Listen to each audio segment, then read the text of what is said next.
ओम शांति, ओम शांति, ओम शांति।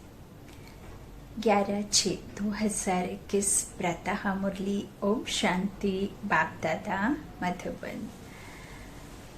आज मीठे मीठे प्यारे प्यारे शिव बाबा ने कहा, मीठे बच्चे, तुम अभी सच्चे सच्चे राजयोगी हो। तुम्हें राज ऋषि भी कहा जाता है। राज ऋषि माना ही पवित्र। आत्मा विकारों को टच भी ना कर पाए, तो पवित्र। प्रश्न है, तुम बच्चे मनुष्यों को माया रूपी रावण की दलदल से कब निकाल सकेंगे? बच्चे मनुष्यों को इस विकारों की रावण रूपी दुनिया से, दुनिया के दलदल से कब निकाल सकेंगे, आज का प्रश्न है। उत्तर में बाबा ने कहा, जब तुम खुद उस दलदल से निकले हुए होंगे। ऐसा तो नहीं है कि आप उसमें घुसे हुए हो और दूसरों को निकाल लेंगे, है ना। तो बाबा कहते हैं, जब आप खुद निकले हुए होंगे, दलदल से निकलने वालों की निशानी है इच्छा मात्रम अविद्या। एक बात के सिवाय और कुछ भी याद ना आए। अच्छा कपड़ा पहने, अच्छी चीज खाए, लालच ना हो। तुम पूरा ही बनवाहा में हो। इस शरीर को भी भले भूले हुए, तन को भी भूले हुए, मेरा कुछ भी नहीं, मैं आत्मा हूँ। ऐसे आत्म अभिमानी बच्चे ही रावण की दलदल से मनुष्यों को निकाल सकते हैं। गीत है, तू प्यार का सागर है। तू प्यार का सागर है, तेरी एक बूंद के प्यासे हम। ओम शांति। कोई समय गीत जब बजाया जाता था तो बच्चों से गीत का अर्थ भी पूछते थे। अब बताओ, तुम कब से राह भूल हो? हाँ, बाबा कहते हैं, अब बताओ तुम कब से राह भूले हो? कोई ने कहा द्वापर से, कोई ने कहा सतयुग से। जो कहते हैं द्वापर से भूले हैं, वे रॉन्ग है। सतयुग से राह भूले हैं, क्योंकि यह जो ज्ञान हमें संगम पर मिलता है, यह ज्ञान सतयुग में साथ में जाता नहीं। देवी देवताओं के पास इसकी प्रारब्ध प्राप्ति होती है, यह ज्ञान वहां लोप हो जाता है।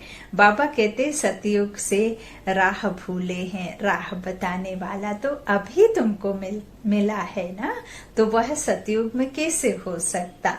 बाबा कहते सतयुग में यह जो राह बताने वाले को नहीं जानते हैं, क्योंकि वहां सुख में इस राह बताने वाले को पुकारते ही नहीं, क्योंकि हम भूले नहीं रहते ना। भटके हुए तो हम बाद में कब होते हैं, जब बिल्कुल एकदम ये कहना चाहिए कि जैसे हम सतयुग में गए तो बाबा ने जो हमें संगम पर दिया वह हमने प्रैक्टिकल में धारण किया, फिर स्वरूप बन पूज्य बने। तो वहां पे तो फिर हमें निर्विकारी होने की वजह से यह सब की दरकार ही नहीं है ना। जब हमें दरकार होती ही है, जब हम बिल्कुल एकदम तमो प्रधान बन करके, दुखी हो करके ईश्वर को दिन रात पुकारते हैं, है ना। दुखी हर एक आत्मा हो जाती है तब। तो बाबा कहते हैं सतयुग में राह बताने वाले को नहीं जानते हैं, वहां कोई बाप को जानते ही नहीं, गोया भूले हुए हैं। भूलना भी ड्रामा में बाबा कहते नूंद है, नूंद है। फिर अभी राह बताने आए हैं, कहते हैं ना, प्रभु राह बताओ। हम सतयुग से लेकर बाप को भूले हैं, सतयुग से भूल गए। बाबा कहते, बाबा प्रश्न पूछते हैं बुद्धि चलाने लिए। यह ज्ञान ही निराला है ना। ज्ञान का सागर बाप ही है। बाप सम्मुख समझाते हैं। बाबा कहते, ज्ञान का सागर, सुख का सागर मैं ही हूँ। तुम भी जानते हो, बरोबर पतित पावन एक ही बाप है। यह तो भक्ति वाले भी मानते हैं, है ना। बाबा कहते पावन दुनिया है ही शांति धाम और सुख धाम। अब सुख धाम और दुख धाम आधा आधा है, यह तो बच्चे अच्छी रीति जानते हैं। बाप प्यार का सागर है, तभी तो सब उनको फादर कह पुकारते हैं, है ना। बाबा कहते परंतु वह कौन है, कैसे आते हैं, यह भूल जाते हैं। यह भी नोंद ही है ड्रामा की। बाबा कहते 5000 वर्ष की बात है, बरोबर इन देवी देवताओं का राज्य था। सतयुग में है सदगति, फिर दुर्गति कैसे होती है।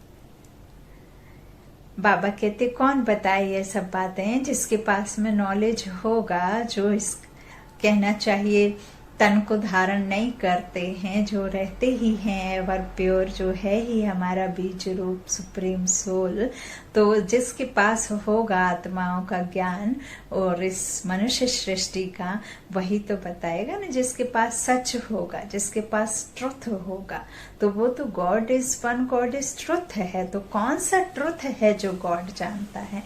तो यह सब जो आदि मध्य अंत का और ये 5000 वर्षों का जो कल्प का ड्रामा है, वह बाबा जानते हैं। हमारे जो कर्म गति, दुर्गति, सदगति, यह सब नॉलेज वही एक ऊंचते ऊंच बाप के पास है और वही आकर के देते हैं।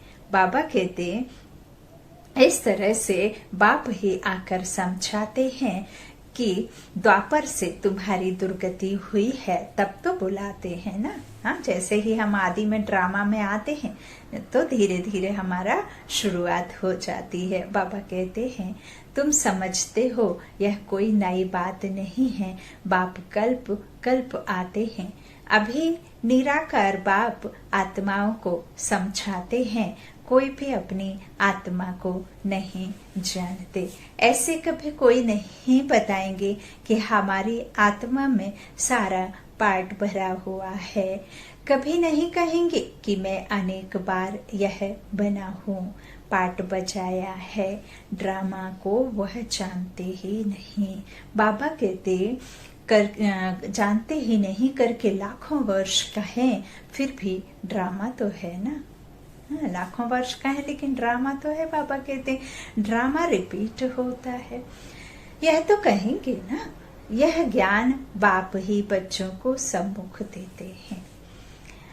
मुख से बात कर रहे हैं, तुम जानते हो हमको शिव बाबा ने ब्रह्मा द्वारा अपना बनाए ब्राह्मण बनाया है। बाबा कहते शिव बाबा का यह बच्चा भी है और बन्नी अर्थात स्त्री भी है ना। तो देखो कितने बच्चों की संभाल की जाती है। अकेला मेल होने के कारण सरस्वती को मददगार बनाया है कि बच्चों को संभालो, अडॉप्ट किया ना। तो बाबा कहते यह बातें शास्त्रों में नहीं है, यह है प्रैक्टिकल में। जो जगत माता जगदम्बा सरस्वती है ना, वो यहाँ ही होंगी, है ना। तो यहाँ ही है। बाबा कहते हैं उनको मददगार बनाया है और यह बातें यहाँ प्रैक्टिकल में है। बाप ही राजयोग सिखाते हैं, जिनको राजयोग सिखाया वह राजाएं बने, 84 जन्मों में आए।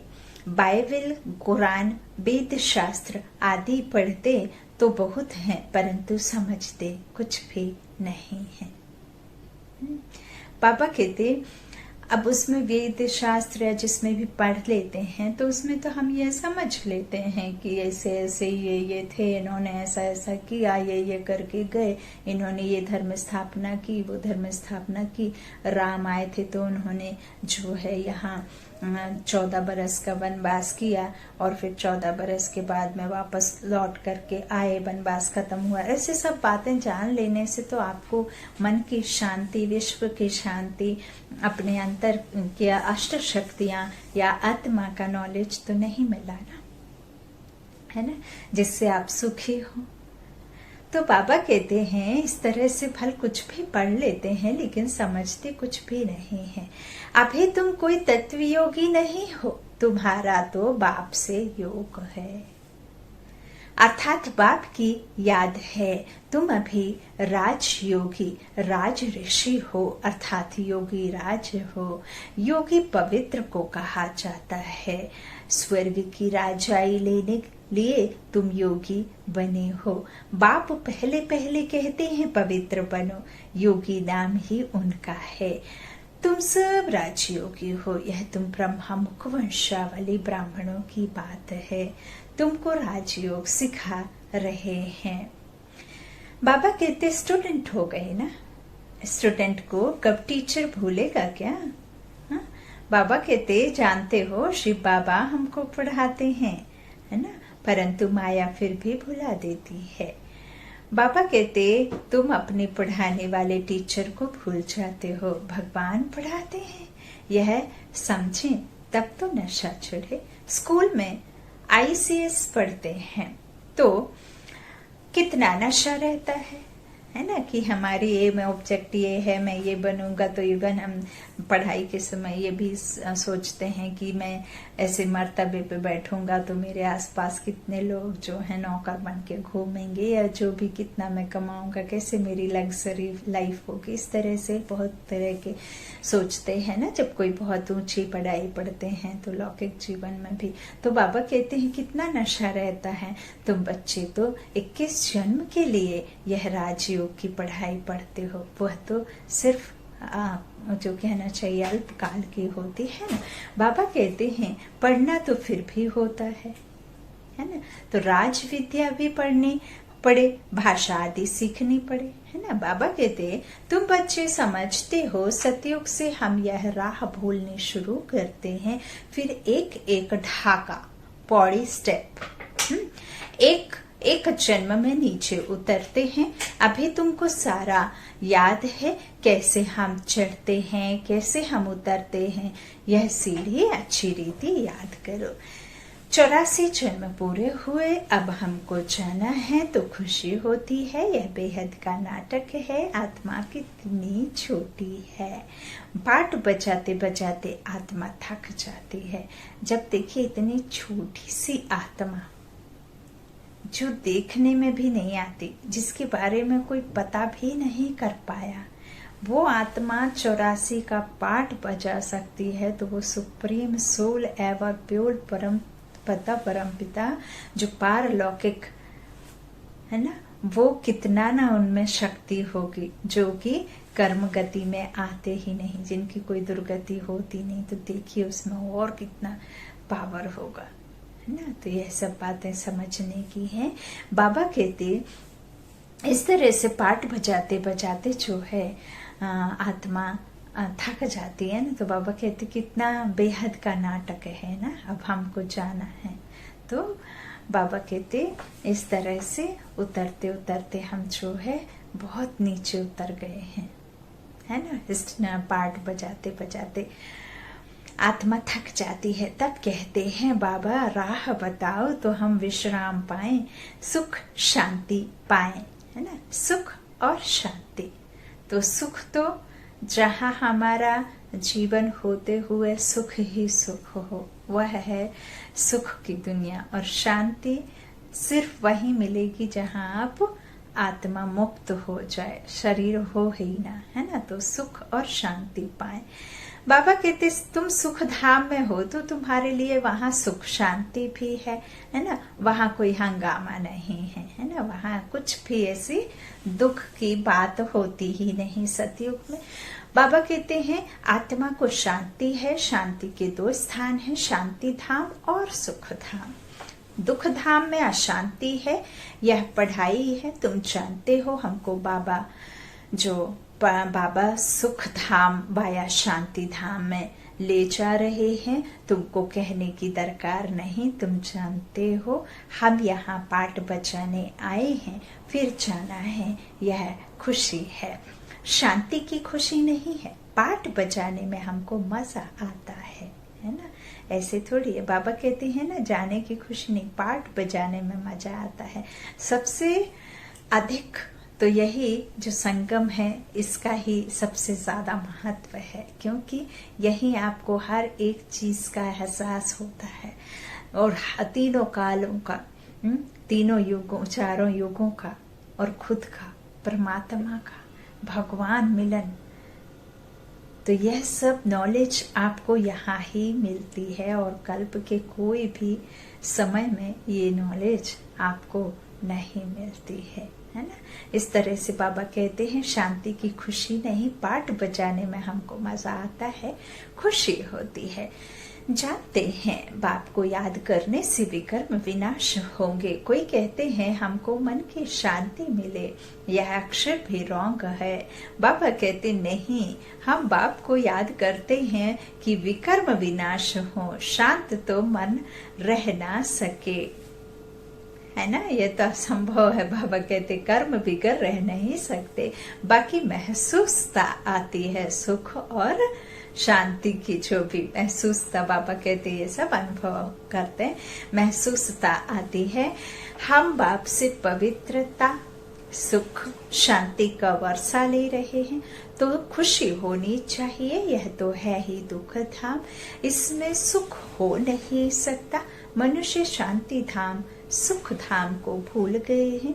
तो जिनको बहुत पैसे हैं, समझते हैं हम सुख में हैं। सन्यासी घर बार छोड़ जंगल में जाते हैं, कोई हंगामा तो है नहीं। बाबा कहते तो शांत तो हो जाते हैं, परंतु वह हुआ अल्पकाल के लिए। अब बाबा कहते आत्मा का जो शांति स्वधर्म है, निज गुण है ना आत्मा का, तो उसमें तुम शांति में रहते हो। यहाँ तो प्रवृत्ति में आना ही है, पाठ बजाना ही है, यहाँ आते ही है कर्म करने। कर्म में तो आत्मा को जरूर आना ही है, ऐसा तो हो ही नहीं सकता कि वो कर्म में आए ना। इस तरह से बाबा कहते हैं कर्म में आना ही है। तुम बच्चे समझते हो, यह समझाने बेहद का बाप दे रहे हैं। निराकार भगवान बाच, अब तुम जानते हो हम आत्मा हैं, भ्रक्षी तख्त पर विराजमान। बाबा कहते हैं हम आत्मा हैं, हमारा बाप परम आत्मा है। परमात्मा माना परमात्मा, उनको यह है आत्मा बुलाती है, परे ते परे, जहां किसी की भी बुद्धि ना जाए, परे ते परे परम आत्मा, वो सूक्ष्म वतन से भी पार। तो बाबा कहते हैं इस तरह से उनको यह आत्मा बुलाती है, वह बाप ही सर्व का सदगति दाता है। अब बाप कहते हैं बच्चे देही अभिमानी बनो, यही मेहनत है। आधा कल्प से जो खाद पड़ती है आत्मा में, जो खाद पड़ती है वह इस याद से ही निकलेगी। तुमको सच्चा सोना बनना है। जैसे सच्चे सोने में खाद मिलाए फिर जेवर बनते हैं, बिना खाद मिलाए जेवर नहीं बनते ना, वो मेल्ट हो जाता है, इतना सॉफ्ट होता है। तो कुछ ना कुछ तो उसमें जरूर ही डालना पड़ता है। बाबा कहते हैं फिर उसमें कुछ मिला करके जेवर बनाते हैं खाद मिलाकर। तो तुम असल में सच्चा सोना थे, फिर तुम्हारे में खाद पड़ती है ना, बाद में धीरे धीरे गोल्डन एज, फिर सिल्वर एज, फिर कॉपर एज, फिर आयरन एज हो जाती है ना, तो और मिलावट होते जाती है और मिलावट हो जाती है, और फिर तो द्वापर से तो विकार शुरू हो जाते हैं, तो फिर तो अति हो जाती है, और कलयुग के अंत तक तो फिर अति भी क्रॉस कर देती है। तभी तो फिर अति से होता है ना अंत, अति से अंत होता है। तो प्यूरिटी होती है स्वर्ग में रहने के समय, सतयुग में रहने के समय सच्चा सोना है ना, खरा सोना जिसे कहते हैं। फिर उसमें मिलावट शुरू हो जाती है, त्रेता से ही है, सिल्वर में आ जाते। बाबा कहते इस तरह से सच्चे सोने में खाद मिलाए फिर जेवर बनाते हैं। बाबा कहते तुम असल में सच्चा सोना थे, फिर तुम्हारे में खाद पड़ती गई। अब तुम्हारी बुद्धि में है हमने पाठ बचाया है, अब हम जाते हैं पियर घर। पियर घर जाना है ना, जैसे विलायत से जब पियर घर लौटते हो तो खुशी होती है ना, तुम्हें भी खुशी है। तुम जानते हो बाबा हमारे लिए स्वर्ग लाया है, कितना बड़ा आपके लिए उपहार लाया है। मेरा बाबा बहुत बड़ा उपहार लाया है, स्वर्ग लाया है। बाबा कहते बेहद के बाद की सौगात है, बेहद की बादशाही अर्थात बेहद की बादशाही अर्थात सदगति। सन्यासी लोग मुक्ति की सौगात पसंद करते हैं। कोई माता है तो कहते हैं स्वर्गवासी हुआ, जिसमें सब मिल जाएंगे। बाबा कहते हैं स्वर्गवासी हुआ। सन्यासी कहेंगे ज्योति ज्योत समाया, तो ज्योति ज्योत तो कोई समा नहीं सकता ना। बाबा कहते तो जिसमें सब मिल जाएंगे। बाबा कहते वह तो रोने का स्थान है। तो जहाँ हम आत्माएं रहती हैं, बाकी कोई ज्योति व आग थोड़े ही है कि ज्योत में ज्योत समाया, इस तरह से कह देते। बाबा कहते हैं कि तो वहां तो कोई आत्मा रहने का स्थान है, वहां थोड़ी ना। बाबा कहते हैं कि आ गया, इस तरह से कोई है तो जिसमें सब मिल जाए। बाबा कहते हैं ब्रह्म महातत्व है, जिसमें आत्माएं रहती हैं, बाप भी वहां रहते हैं, वह भी है बिंदी। बिंदी का किसको साक्षात्कार हो तो समझ नहीं सकेंगे, क्योंकि बिंदी सदा खसक जाती है। बिंदी का साक्षात्कार आपको हो भी जाए तो आप मूझ जाएंगे, क्योंकि बिंदी आप साक्षात्कार कर नहीं सकते। बाबा कहते हैं समझ नहीं सकेंगे यदि साक्षात करेंगे। बच्चे बहुत कहते हैं बाबा याद करने में दिक्कत होती है, बिंदी रूप को कैसे याद करें। आधा कल्प तो बड़े लिंग रूप को याद किया, वह भी बाप समझाते हैं। बिंदी को तो पूजा हो न सके, बिंदु की तो पूजा नहीं हो सकती। पापा कहते इनका मंदिर कैसे बनाएंगे, बिंदी तो देखने में भी ना आए, इसलिए शिवलिंग बड़ा बनाते हैं।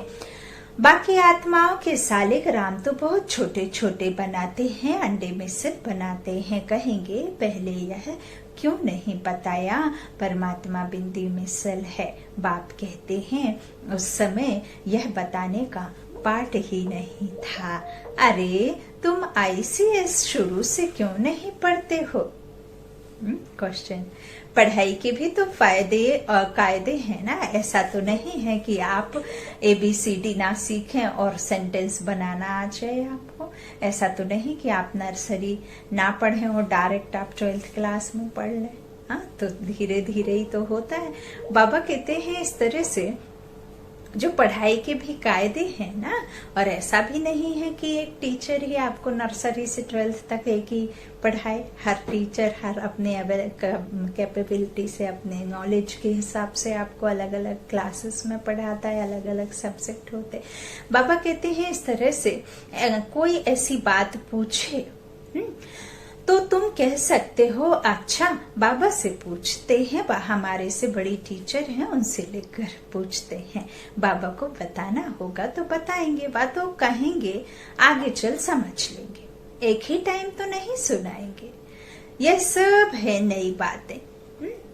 तुम्हारे वेद शास्त्रों में जो है बाप बैठ सार बताते हैं, यह भी भक्ति मार्ग की नूंद है। फिर भी तुमको पढ़ने ही होंगे। बाबा कहते यह भी नूंद है, लेकिन तुमको पढ़ने ही होंगे। यह भक्ति का पाठ बजाना ही होगा, पतित बनाने का भी पाठ बजाना है। कहते हैं भक्ति की दुवन में फंस गए हैं। बाहर से तो खूबसूरती बहुत है, जैसे रोने के पानी का मिसाल देते हैं। भक्ति भी सुहानी माना आकर्षक बहुत है। कितनी आकर्षक होती है। जैसे भक्ति करने के समय इतना सुंदर सुंदर मंदिर, कितना डेकोरेशन करते हैं, साज सज्जा करते हैं, ढोल ढमाके पीटते हैं, घंटी आदि की, शंख की उधर ध्वनि निकलती है, तो वो इतना मन मोह लेते, आकर्षक बहुत होते हैं। लेकिन वह खूबसूरती सिर्फ बाहर की ही होती है। आपके अंदर खूबसूरती लाना तो सिर्फ ज्ञान से ही होता है। परमात्मा जब तक ना आए, यह ज्ञान ना मिले, तब तक आपके अंदर वो खूबसूरती भर ही नहीं सकती। सब कुछ ये कान रस भक्ति जो थी, भक्ति काल कान रस के लिए है। है ना।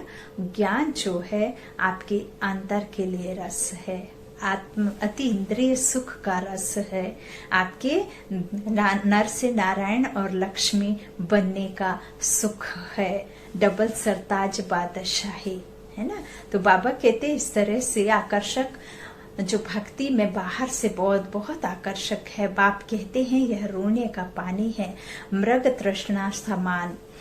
ये इस दुवन में फंस जाते हैं, फिर निकलना ही मुश्किल हो जाता है, एकदम फंस पड़ते हैं, जाते हैं और औरों को निकालने फिर खुद ही फंस पड़ते हैं। बाबा कहते ऐसे बहुत फंस पड़े। आश्चर्यवत सुनंती कथंती, औरों को निकालवंती। भक्ति कैसे करते हैं ना। ऐसे किसी ने कहा कि अरे यहाँ तो कुछ मिल ही नहीं रहे, यहाँ तो कहते कि भगवान पढ़ाते, भगवान तो कहीं नहीं दिखते, तो भाई सफेद वस्त्र पहन के बहनें पढ़ाती हैं। इस तरह से चलो वहाँ तो एक संत आते हैं, वहाँ तो इतने सुंदर नज़ारे होते हैं, इतनी सुंदर मूर्तियाँ होती हैं, अच्छा भोग मिलता है, ये मिलता है, वो मिलता है, और वहाँ जाएंगे तो आपका काम इससे कहीं जल्दी समय में अच्छा से हो जाएगा, है ना। रिद्धि सिद्धि का भी बहुत चल गया है ना। तो बाबा कहते हैं इस तरह से फंस जाते हैं और दूसरों को भी मृग तृष्णा के समान दुबन में फंस जाते हैं, निकलना मुश्किल होता है, खुद भी फंस जाते हैं और औरों को भी निकलवंती कर देते। बाबा कहते चलते फिरते फिर खुद ही फंस पड़ते हैं। कितने अच्छे फर्स्ट क्लास थे, फिर उनको निकलना बड़ा मुश्किल हो जाता है, बाप को भूल जाते हैं। तो दुबन से निकालने में कितनी मेहनत लगती है। अब तुम समझ सकते हो कि हम माया रूपी रावण की दलदल से कितना निकले हैं। जितना निकलते जाते हैं उतना खुशी होती है। जो खुद निकला होगा उनके पास शक्ति होगी दूसरे को निकालने की।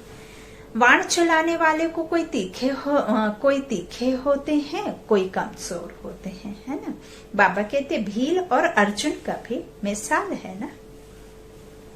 बाबा कहते अर्जुन साथ रहने वाला था, अर्जुन एक को नहीं, जो बाप के बनकर बाप के साथ रहते हैं, कोई अर्जुन एक नहीं है। बाबा जो परमात्मा ने जो दिखाया है हमें गीता के ज्ञान में कि कृष्ण ने अर्जुन को यह सुनाया, वृत्तांत बताया, यह सब नॉलेज दिया, तो देखिए कोई एक अर्जुन की बात नहीं है। हम आत्माएं सभी परमात्मा के इस ज्ञान को सुनती, कोई एक अर्जुन की बात नहीं बाबा कहते हैं, है ना। तो जो बाप बनकर बाप के साथ रहते हैं उनको कहा जाता है अर्जुन। साथ में रहने वाले और बाहर में रहने वाले की रेस कराई जाती है। और वहाँ जो महाभारत के वृत्तांत में जो सीन में दिखाया है, एक्चुअल में अर्जुन को जो शरीर दिखा दिया है वो अर्जुन नहीं, बल्कि वह आत्मा का दिखाया है कि आत्मा को ज्ञान दिया, है ना। तो बाबा कहते इस तरह से भील अर्थात, है ना, तो जो वृत्तांत आदि बताया है बाबा कहते हैं, तो उनको कहा जाता है अर्जुन। साथ में रहने वाले और बाहर में रहने वाले की रेस कराई जाती है। भील अर्थात बाहर रहने वाला तीखा चला गया। यहाँ भी सेम वैसा ही है। ऐसा नहीं है कि जो परमात्मा के बच्चे बनकर के जो 24 घंटे बाबा के घर में रह रहे हैं वही सिर्फ बाबा का बन कर के रहे। बाबा कहते हैं जो बाहर रहता है वो और तीखा चला जाता है ना। तो दृष्टांत एक का दिया जाता है, बात तो बहुतों की है, तीर भी यह ज्ञान का है। हर एक अपने को समझ सकते हैं। हम कितना बाप को याद करते हैं और कोई की याद तो नहीं आती है। अच्छी चीज पहनने व खाने की लालच तो नहीं रहती है। यहाँ अच्छा पहनेंगे तो वहाँ कम हो जाएगा, हमको यहाँ तो बनवाहा में रहना है। बाप कहते हैं तुम अपने शरीर को भी भूल जाओ, यह तो पुरानी तम प्रधान शरीर है। तुम स्वर्ग के मालिक बनते हो, इच्छा मात्रम अविद्या। बाप कहते हैं तुम यहाँ जेवर आदि भी नहीं पहनो। ऐसे क्यों कहते हैं? इसके भी अनेक कारण हैं। कोई का जेवर गुम हो जाएगा तो कहेंगे वहां बीके को देकर आई है ना। और फिर चोर चकार भी रास्ते चलते छीन लेते हैं। आजकल माइयां भी लूटने वाली बहुत निकली हैं। समझ रहे हैं बाबा क्यों मना कर रहे हैं। बाबा ने डिटेल में आज बाबा ने उत्तर दिया है कि बाहर में आजकल सिर्फ चोर जो हैं जेंट्स ही नहीं है, है ना, माताएं भी हैं, बहनें भी हैं। बाबा कहते हैं कि जो चोर चकार चलते छीन लेती हैं, आजकल माइयां भी लूटने वाली बहुत निकली हैं। फीमेल भी डाका मारती है। दुनिया का हाल देखो क्या है, देखो क्या है।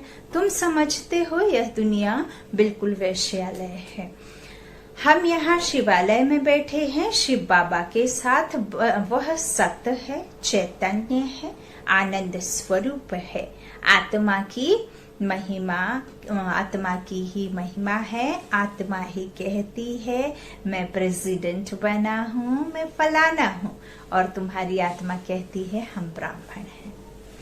बाबा से वर्षा ले रहे हैं। आत्माभिमानी में रहना है, इसमें ही मेहनत है। यह मेरा फलाना है, यह मेरा है, यह याद रहता है। हम आत्मा भाई भाई हैं, इसे साक्षी होकर के देखना है। चिल्ला चिल्ला के नहीं कहना कि आत्मा भाई है, ये आत्मा, ऐसे कोई नहीं सुनेगा। नाम तो लेना ही पड़ेगा। जो इस तन के नाम पड़े हैं, जो इस शरीर रूपी नाम है, लौकिक नाम, वो तो लेने ही पड़े, है ना। बाबा कहते हैं लेकिन यह साक्षी भाव रखना है कि हम आपस में आत्माएं भाई भाई एक पिता की संतान हैं। बाबा कहते हैं इस तरह से यह भूल जाते हैं कि आत्मा भाई भाई है। यहाँ मेरा मेरा छोड़ना पड़ता है।